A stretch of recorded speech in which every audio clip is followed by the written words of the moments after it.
China imetangaza hatua ya kisheria ya kupinga vikwazo vya Marekani vilivyowekwa dhidi ya viwanda vitano vya kusafisha mafuta nchini humo ambavyo vinatuhumiwa kununua mafuta kutoka Iran.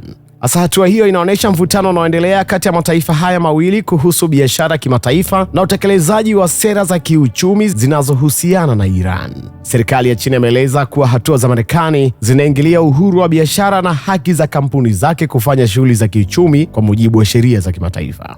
Vikwazo hivyo vilitangazwa mwishoni mwa mwezi uliopita na idara ya hazina ya Marekani, ambapo kampuni hizo zimezuiliwa kushiriki katika mfumo wa kifedha wa Marekani. Aidha, Marekani imeonya kuwa mtu au taasisi yoyote itakayofanya biashara na kampuni hizo inaweza pia kuadhibiwa. Hasa Marekani inaamini kuwa biashara ya mafuta kutoka Iran inaendelea kuipa Teherani mapato yanayoweza kutumika katika shughuli zinazokiuka sera za kimataifa na usalama wa amani. Kwa upande wake, China imepinga vikali hatua hizo na kusisitiza kuwa ushirikiano wake wa kiuchumi na Iran ni halali na wa kibiashara. Sasa serikali ya Beijing imeitaka Marekani kuacha kutumia vikwazo vya upande mmoja kama njia ya kushinikiza mataifa mengine.